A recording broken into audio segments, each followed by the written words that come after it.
I would always tell the guys on my team, or these are very, very small teams in extremely dangerous environments. And when I came in and either took over a team or built a new team in a country, I would tell them 51% of their job was getting along with a person to the right and left. And if they couldn't get along with other people, they were actually useless to me.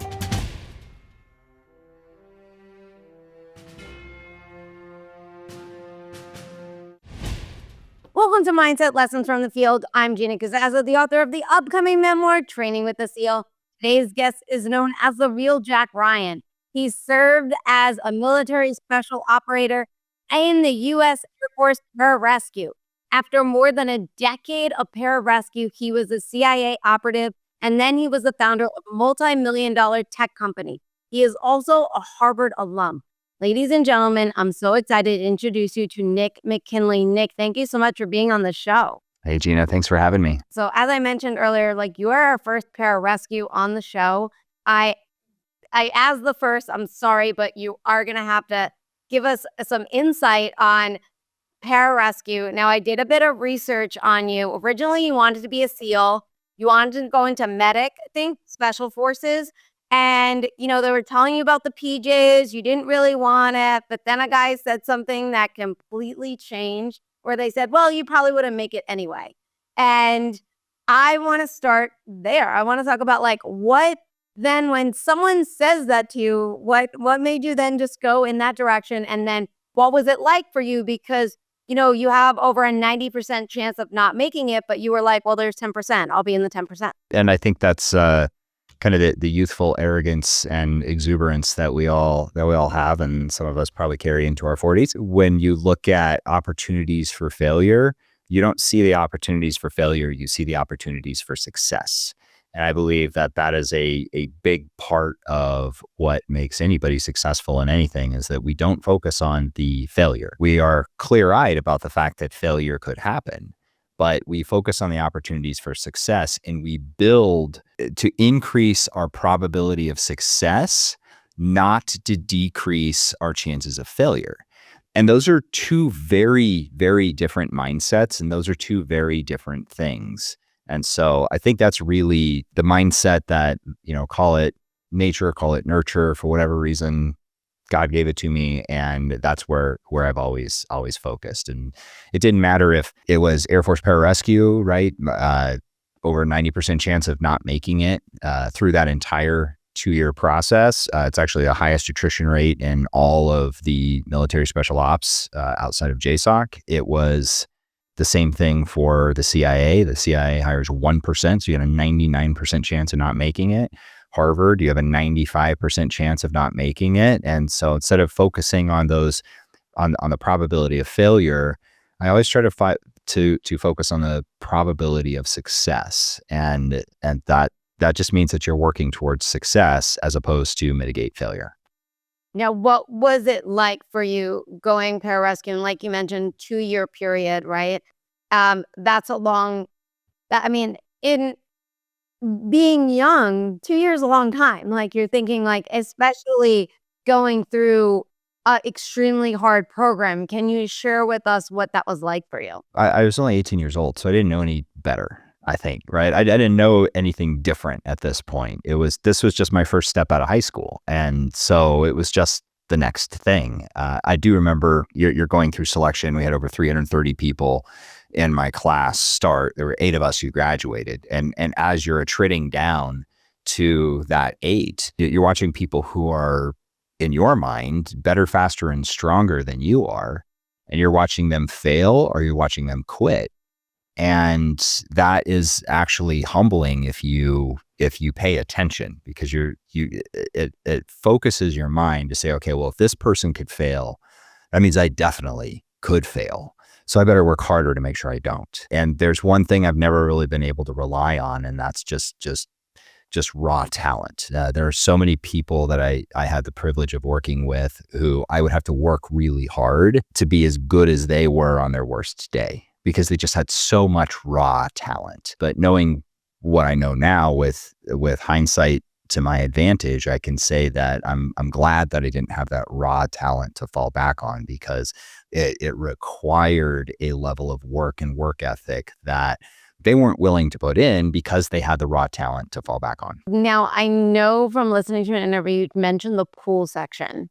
And you mentioned that that was a really challenging part. You're spending like 4 to 6 hours in the pool. And you mentioned something that I thought was really interesting. You were like, selection is fun in the way that things that suck are fun. And I really like that mindset. Can you expand on what you mean by that, and also expand on, again, like you are our first pararescue, so what that selection was like and the harder parts of it? When it comes to special operations selections processes, and let me first start by saying that there's not one special ops group that's better than another special ops group. All right, let's just get that out of the way right now. Anybody who is a good special forces, Green Beret would be possibly a good PJ, would be a good SEAL, would be a good Marine special operator. So while in the special ops community, we rib each other and, say like, oh, we're better than you, or we have a higher standard, or you have a, lower standard, or whatever, the kind of friendly locker room talk is. Let's just be clear that these, like your true special operations selection processes, anybody who made it through one would probably make it through another, for the most part. However, there is one exception that does make the selection a little different for the Navy SEAL teams and the Air Force pararescue teams, and that's the water-based selections. Because you still have to do all the rucking, you still have to do the pull-ups and push-ups and sit-ups and dips and all the ground-related stuff, right? You still have to do the runs, and you still have to do that, but you also have to be able to swim with your hands and feet tied in 10 feet of water, right? You have to be able to perform these basically circus tricks in the water while holding your breath. And the reason why is because when you take air away from a mammal, every mammal reacts in exactly the same way. So when you take air away from humans and you tell them to do things, it doesn't matter how in shape you are. It doesn't matter how smart you are. It doesn't matter how strong you are, what your physical endurance is. I mean, that can help a little bit. But for the most part, every human has about 3 minutes that they can go without air before they go unconscious and start to die. And oftentimes you're going to go unconscious well before that. When you take the air away from a person, their mind starts to panic immediately. Mm-hmm. And that is, keeping that under control is one of the differences in the water-based selections, because you have to be able to keep your brain under control. You can't just, if you're running, you can always run just a little bit harder. If you're doing push-ups, you can always do just one more. If you're doing pull-ups, you can always go just a little bit harder. If you're underwater, you have a fuse that has been lit, and you have to accomplish that task before that fuse gets to the end. And that's obviously you running out of air. So the amount of mental focus that it takes to make it through the water-based selections is just a little bit different. And where I saw that really come to fruition was at the Army Special Forces Underwater Operations School, which is where I went to my combat dive school in Key West, Florida. It's the Army's highest attrition school.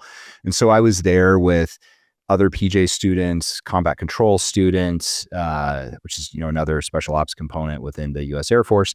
But then I was there with Rangers. I was there with Special Forces, guys off of Special Forces ODA.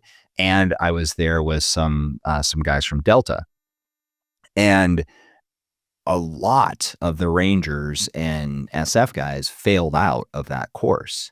Well, if you're a Ranger or if you're an SF and you fail out of dive school, you fail out of the water stuff, you go back to the Special Forces career field and you continue to be Special Forces.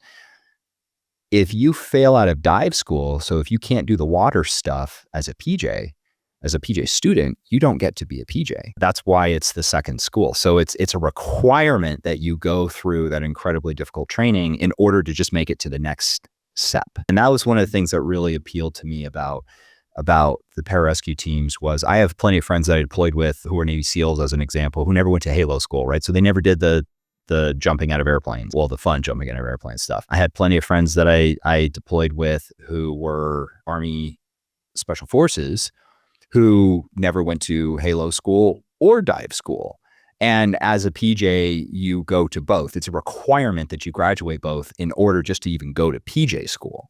And so that was something that really appealed to me when, and of course, the reason that when I was a kid wanted to, immediately kind of gravitated towards the Navy SEAL teams was because of the movie Navy SEALs, right, with Charlie Sheen. I mean, and any young boy who watched that movie in the 90s or 80s, I think it maybe late 80s, but whatever it was, as a young, probably preteen, teenage boy, anyone who didn't watch that movie and didn't want to go do that, like there might be something wrong with you. So I watched that. And of course, that's the only thing I knew. So I was like, all right, well, I'll go do that. And then when they said that they couldn't guarantee me a slot as a medic, and I also, obviously I would be combat dive qualified, but they couldn't guarantee me Halo school. In fact, there's many SEALs who didn't back in that generation who didn't go through Halo school. I was really also into the mountains, right? I was a ski patroller in high school. I really just liked being in the mountains and working in the mountains and the rescuing of people in the mountains. I was on a volunteer search and rescue team when I was in high school in the summers. And so I looked at pararescue as the best opportunity to say, okay, well, yeah, it's statistically, I've got a little bit it'll be a little bit harder to make it in. But if I do, I'm going to get to go do all of the things. So I'm going to get all of the mountain training and all of the dive training and all of the Halo training and all of the medical training. Well, why wouldn't I go do that? So that's kind of how I ended up there. I need to ask this question. As an 18-year-old, you're going through, and you just mentioned, you said, before you even get to go to PJ school, you got to go to dive school, right? Correct. So how you got to go to dive school, Halo school, jump school, SEER school. You do all of those before they will train you on how to use them to be a pararescueman. Okay, so these are just a lot of things that, well, they're stressed. They're putting you in stress-induced environments, right? They're hard schools. How does one at 18, 19 years old learn how to be calm and stay calm under pressure? Like, was there something that you fell back on to help you, or was it something that you just naturally adapted? So that's a very interesting question. And I think a lot of folks in my position would give you some really interesting, lofty answers about how they were doing these incredible mental gymnastics, that they basically reverse engineered themselves into. But the reality is, when you're 18 years old and you don't really know any better, you don't have those skills. And I believe that we focus entirely too much on like having the lucky charm to rub or, thing to hold. The reality is you just decide. That's it. You just decide, I'm going to do this, and you go do it. It's literally that simple, right? All mindset training can be summed up into one simple word, and that is decide, right? You either make decisions or you make excuses. One of those two things happens. And I think as a young man, largely, I obviously have my parents to thank for this as well. I just decided that I was going to be one of the people who graduated. Don't get me wrong. I very much understand that I also got lucky and that I didn't get injured. I didn't break my leg when somebody else did. I hurt my shoulder pretty bad, but it wasn't so bad that I couldn't continue on. So then really, how bad was it? Yes, I got lucky. Did you have any rollovers, or did you I actually failed dive school. You did? I failed dive school first time through because I just wasn't focused the way that I should have been. When you're done with PJ selection, dive school is actually not that hard because PJ selection is economies of scale harder than dive school. So when I got there, I was like, oh, this is pretty easy. I could do all of the things rather easily because you had to be able to do them just to pass PJ selection, and you had to be able to do them at a higher standard. But the underwater navigation portion, which really isn't that hard if you just focus, I didn't focus the way that I should. And while I was a fast swimmer, I could do all of the drills I was supposed to do. My navigation grades were not great. And I also think that my instructors noticed that I probably needed to be knocked down a peg or two. And it's probably one of the better things that they did. And I'm grateful for that. And so They took away, you've got this, it's called a compass board, which is like a little basically board with handles on it that you hold on to that has a Ritchie ball compass in the center. And it's how you notice where you're going when you're underwater, right? Because especially at night, it's just black and you can't see anything. And so you're just following those little lines on that Ritchie ball compass. And I don't think was taking it as seriously as I should have. I wasn't reading currents as well as I should have. And I was passing, but barely. And one of my instructors tried to talk to me about it, and I didn't blow him off, but I didn't take the conversation as seriously as I should have. And so he was like, "Oh, really? Okay, well, watch this."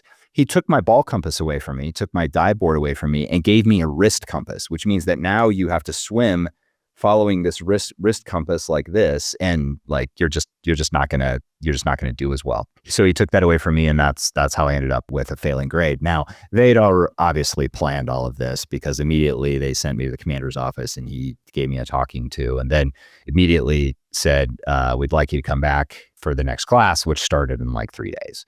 So it was that was my rollback moment. And I didn't have another rollback moment, because from then on I took everything extremely seriously. And it was also a bit of a difference in, see, my mindset the first time I went through pararescue selection was that I needed to get perfect scores to graduate. The reality is I didn't need to get perfect scores, and I obviously didn't get perfect scores, but that's what I was pushing for. So I wasn't pushing to check the box. I was pushing for perfection, knowing I probably wouldn't achieve it, obviously. When I got to dive school, I relaxed a little bit, and I was no longer trying to push for perfection. I was trying to push to not fail. Again, the difference between winning and not failing. Those are two different mindsets. And so because I was pushing to not fail, I wasn't taking it as seriously. The second time I went back through dive school, I was swim team 1. I wasn't the honor grad because it was my second time through, and you can't be the honor grad if you're the second time through. But my swim buddy was the honor grad. And swim team 1 means you're the swim team that are the 2 fastest swimmers and the 2 top swimmers in the class. I took it very seriously and focused very hard, and went back to that mindset of, I'm here to win. I've decided I'm going to pass. I'm going to win, not I'm here to not fail. Was it the same instructors 3 days later? Same group of instructors. It's funny you say that, because I was talking to my teacher, Randy Weitenheimer, who's been on the show. He trained special forces. And I said, "Man, I just am struggling to make it to the gym." And he goes, "Because you're giving yourself a choice." And he said, "There's no choice. You have to decide, like, you go to the gym. There's no other choice but that you go to the gym." And it's just funny that you say that, because mindset is making a decision and just sticking with that decision, going all the way. So were you, now, did they always give you, like, if you failed, a second chance, or did you just, because you were done doing so well, you got that up? I don't know why they give some people second chances and why they don't others. They never allowed me to see those shiny rocks. So for whatever reason, maybe they were just really hurting to fill slots. I don't know, but they decided to give me a second chance. So when you mentioned when you go to pararescue school, like, it's very hard. It's even harder. What makes it more challenging? So pararescue school isn't more challenging than, say, the selection processes or dive school on an individual basis. But in aggregate, it's significantly more difficult, because you have to graduate all those things in order to even get to PJ school, because you have to do dive operations when training at PJ school. You have to do halo operations in training at PJ school. But, you take the paramedic course, at my time, what a lot of civilians were taking 6 to 8 months to go through, we were crushing through that in 2 months.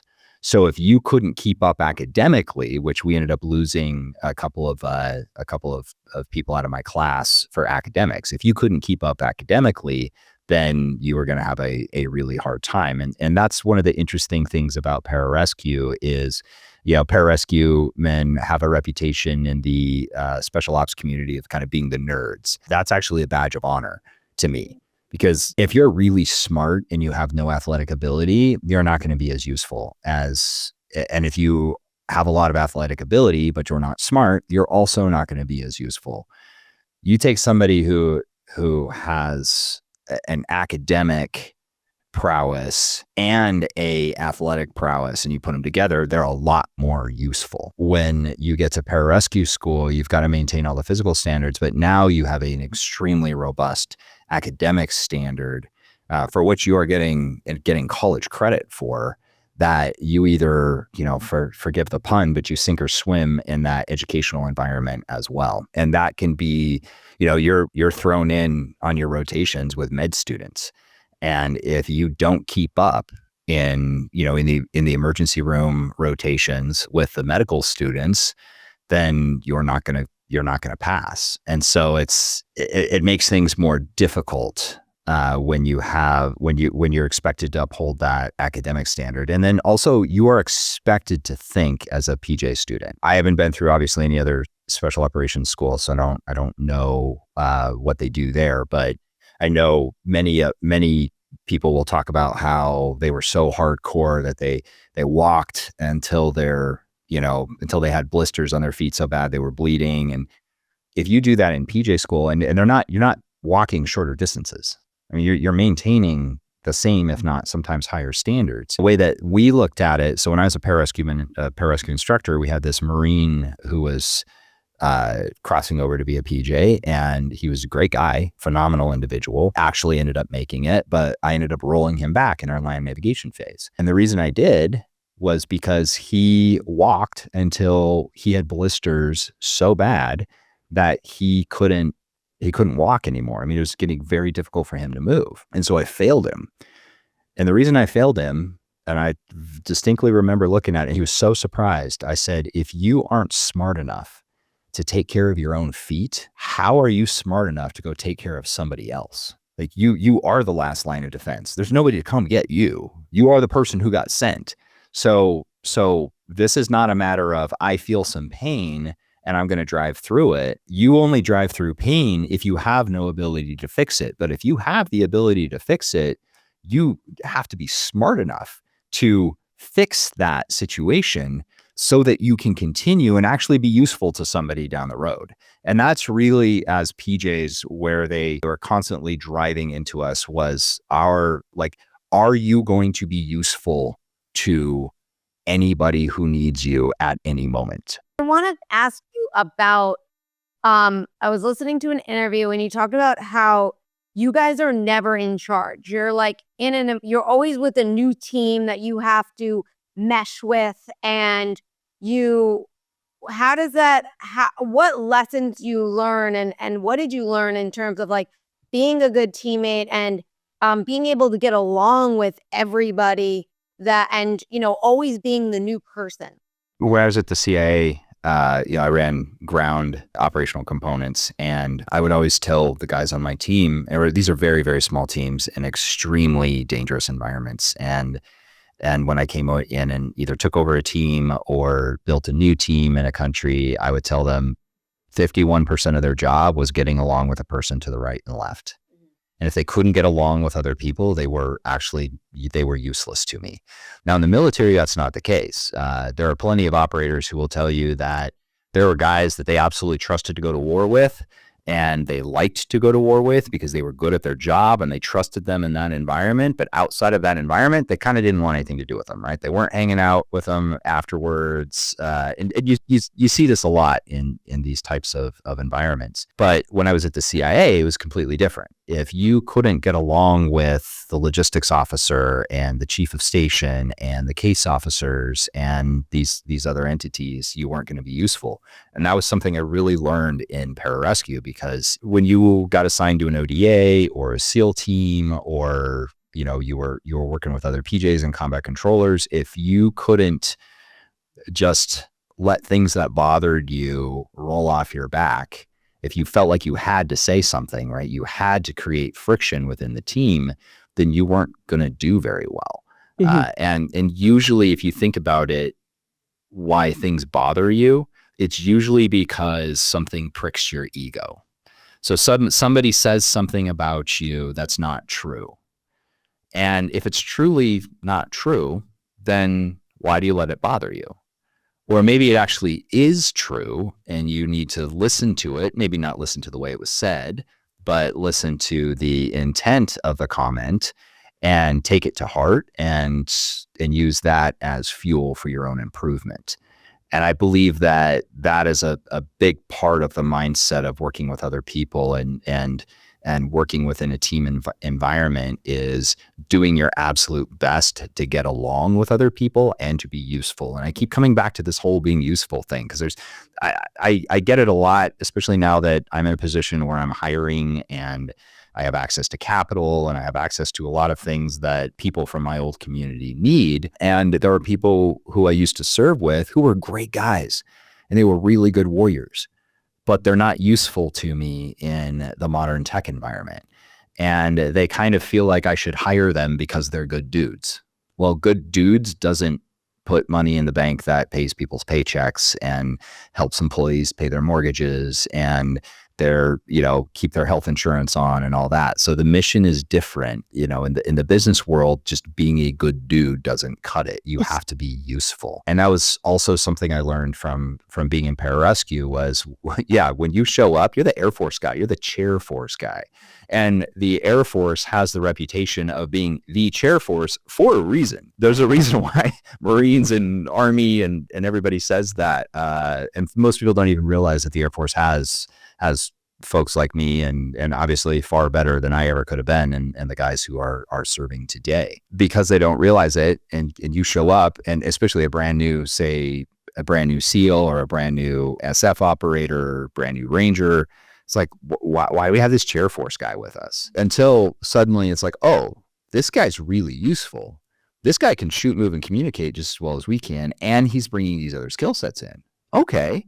And about the time that you've really proved yourself and you're very much accepted as part of the team because you were useful, now you're getting rotated out and somebody else is getting rotated in. And now they got to do the same thing again. So too many people in the special ops world, if you see them 10 years, 15, 20 years after they get out, maybe they only did 10 years. They've been out for 15 or 20 years. And what do they have? They have the insignia of their branch that they served on, right? Or their trident or their PJ Flash or whatever on the lapel jacket. That means they're living in the past. So how are you useful today? If all you're doing is talking about the things that you used to do, you're no longer useful, which is why, I went back to grad school and started building tech companies and really teaching myself and getting also formal education in technology and business so that I could be useful in this new environment outside of war zones. We have to touch upon this story because it's so fantastic. And you talk about being useful. And I want to mention the one where you were, and I'm butchering this story, okay? But it was the one with the boulder fell on the guy's arm and everybody is so freaking out. And they bring in a surgeon to amputee the guy's arm. And you're like, we're going to save this arm. Like easy day, easy day. And civilian world is very different from your world, right? And you were very obviously useful in that situation, but also you did other things where you took charge and you and let's talk about that and how important it is to know when to step up and know when to, especially when you're around everybody that's freaking out, or maybe there's somebody around that's telling people what to do, but really doesn't know what to do. But you knew, and you kind of was like, we're going to do whatever we can to save this person. That's it was a very interesting story because I felt very out of my element. All right. So I was the Air Force pararescueman at the time, and I got sent in to go help on a civilian rescue. And I was the only Air Force pararescueman there at that moment. Some other guys showed up a little bit later, but I was the first guy, the first PJ there. And everybody's talking about how you have to amputate this guy's arm. And yeah, there was a surgeon who was being flown in. In fact, after we got the guy out, we ended up passing the surgeon on the trail.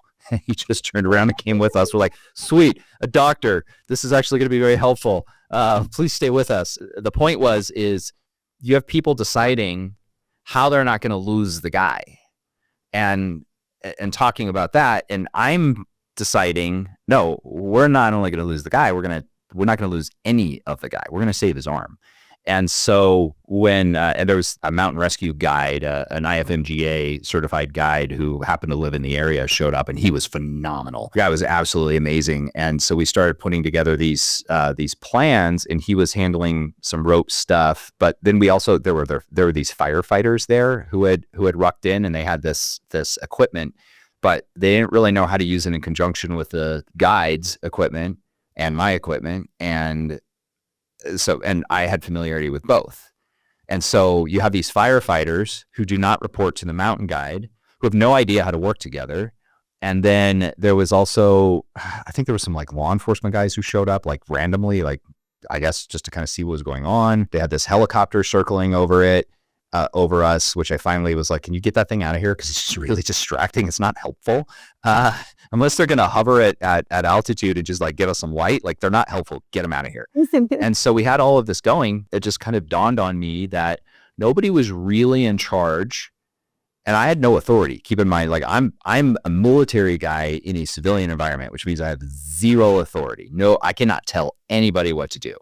But I was the only one who really had familiarity with all of the different components that were there. So finally, I just stood up on this ledge and was just like, hey, I got everybody's attention. And I was like, I have control. And I just paused and nobody said otherwise. I was like, okay, I guess I've got control.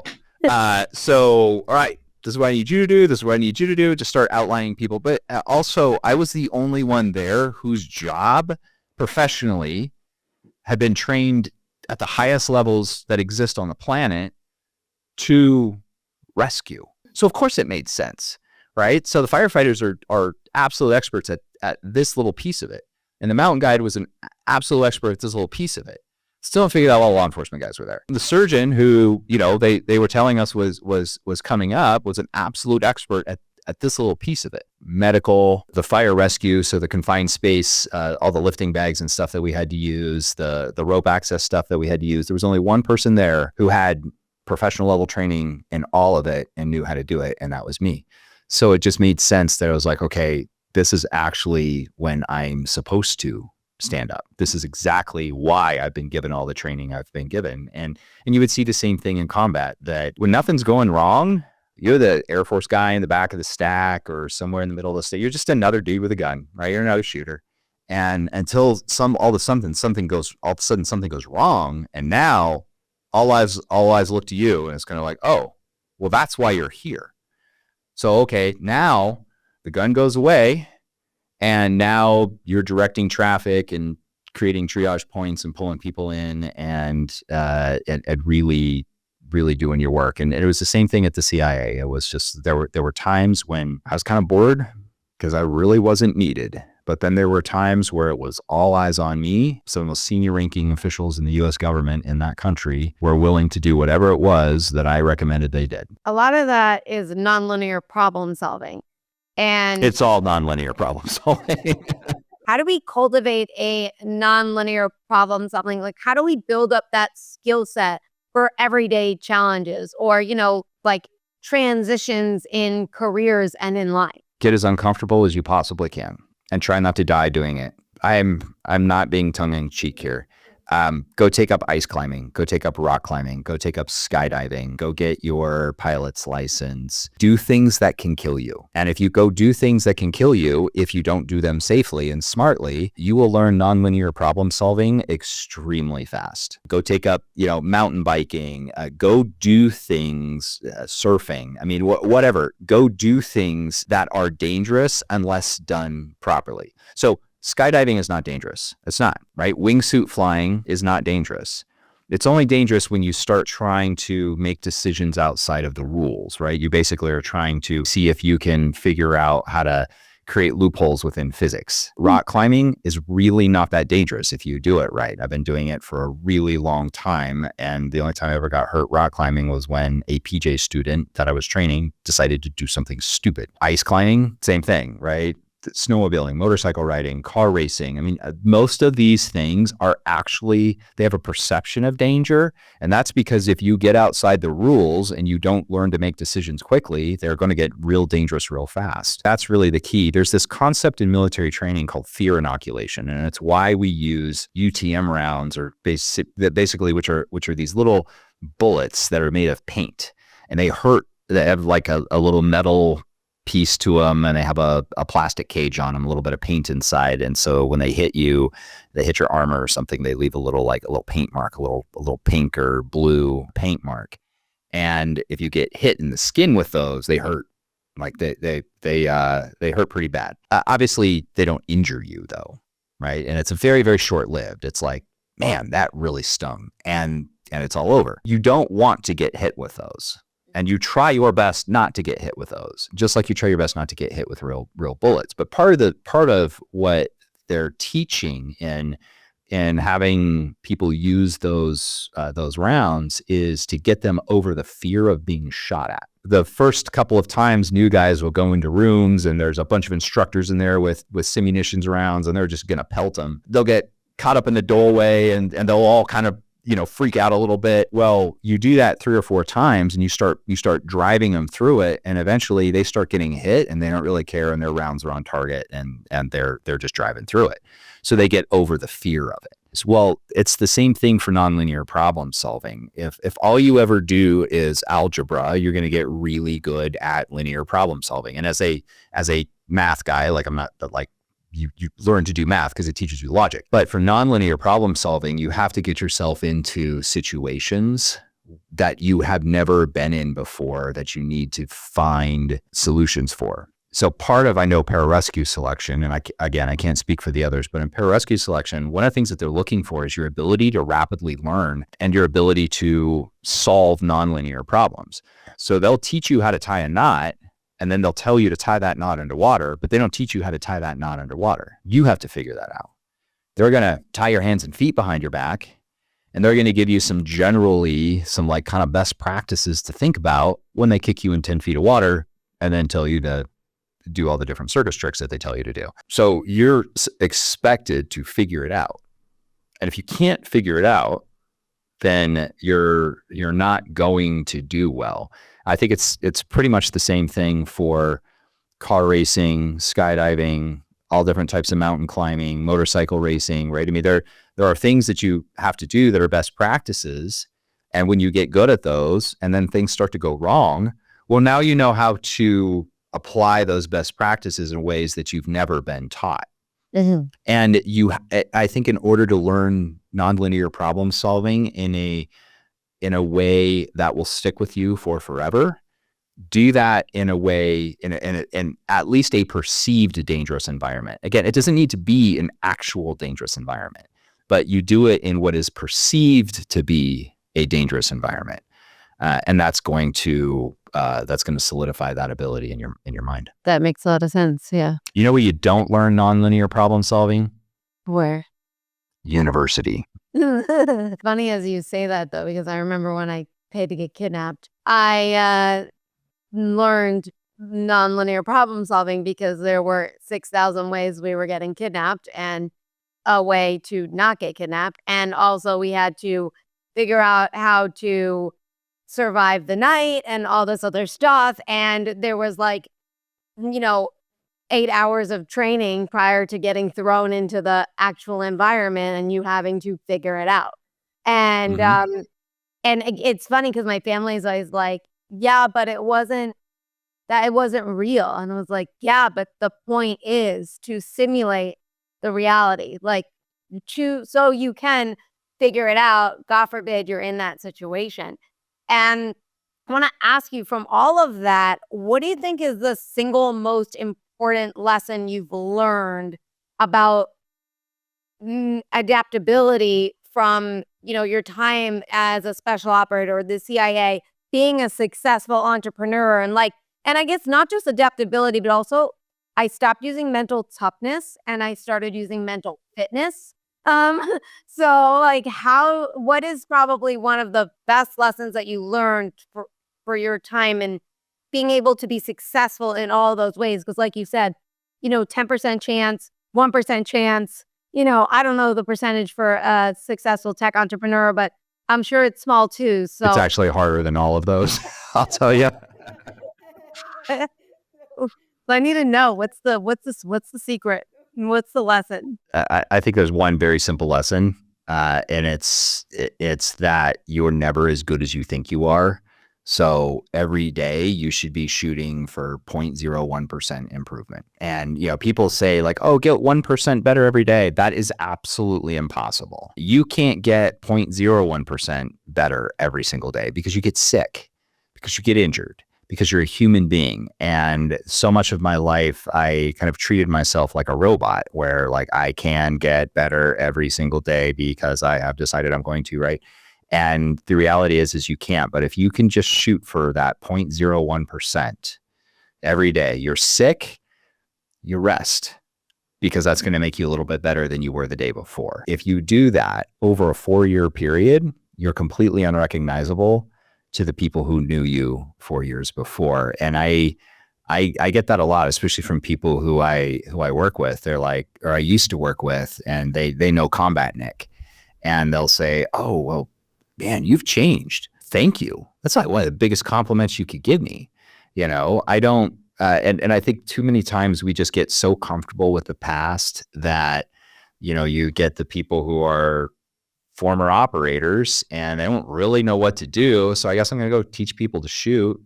And there are guys who are absolutely passionate about that and they love it and it's what drives them and that's their calling. That's incredible. That's just not me. I know other people who they do it because they don't really know what else to do and they need to put food on their table. And I guess I'll do this because it allows them to just continue to live in the past. That is just a really good way to really not get anywhere. So it's not a mental toughness. It's not your mindset is just what is my new mission and how can I make myself 0.01% better in pursuit of that mission. I have to ask you though now this one other question. Then what made you go into CIA and tech and because they're all, I guess like CIA is, but tech is totally different from all of them. So what made you go in this but it's not direction? It's not. So as a pararescueman, right, most in a Special Forces ODA, they have a 18 Echo who runs their communications. Mm-hmm. Pararescuemen run their own communications. A Special Forces ODA has an 18 Delta whose job it is to, be the team medic and do medical support. Every single pararescueman has the same level of training. They have Halo specialty teams and dive specialty teams, and every single pararescueman is all of them at once. It's one of the reasons it's so hard to be a part-time PJ in the Guard and Reserve, because part-time you can't keep it all. You can't keep all the quals. So as a PJ, I had to do a lot in the tech side. All PJs do, because not only are we dealing with radios and dealing with all the different communications platforms, but then we also have all the medical tech, all the monitors, all the different pieces that we're working on. Plus you're working in the Air Force, which is a highly technical branch of service. So, and then did a couple of years in private equity and then went to the Central Intelligence Agency, and the Central Intelligence Agency these days is nothing but tech. A lot of the operations that we did, we were guys with guns on the ground doing kind of the action guy stuff, but a lot of that action guy stuff was tech related. And obviously, can't get into details around. And so I just started to learn more and more that the, tech is the weapons of the future, right? You look at the war that's going on in Ukraine right now. You've got $60 drones being manufactured in garages that are taking out multi-million-dollar tanks on the Russian side. You got $6,000, jet skis that are being modified with a couple $1,000s worth of equipment and explosives that are taking out billion-dollar ships. So the asymmetric nature of technology means that that's kind of the weapon of the future. And too many times I believe that when we have a mission to focus on, we start to get extremely comfortable fighting instead of winning. Mm-hmm. And I'm not, so, one of my big passions through my charity Deliver Fund is fighting child trafficking. And so when people hear that, they're like, oh, well, Nic, who knows just as much about kicking doors as anybody after 30 combat deployments, Nic must be out running intelligence operations on the ground against human traffickers and kicking doors and saving kids. And no, we build tech and we train law enforcement. We then give them intelligence and intelligence analysis on traffickers. We don't do any action guy stuff, which is why we have a 100% conviction rate on our cases that we've been involved in that have gone to court. We do the hard part. And the reason why we do that part is because law enforcement is already doing the rescuing of victims and the arresting of traffickers and the ground stuff. They need help with the data and tech. So if I was just interested in continuing the fight, I would go do that stuff with them. But I'm not interested in fighting. I'm interested in winning, right? I'm not interested in not losing. I'm interested in winning. And so the thing that was needed in the fight in order to win was data and tech. So that's the direction I went. I had to ask before we ended because that I'm really glad I did, because that was a epic answer. So thank you. And thanks for being on the show. I really enjoyed talking with you. You're fantastic. Well, thanks for having me, Gina. I appreciate the honor. Oh, of course. And for everyone that's listening, please like, share, comment, subscribe, become a Substack subscriber. Everything's completely free. You get bonus chapters, you get lessons from our guests. Check it out, and I'll see you guys all next week. Thank you so much.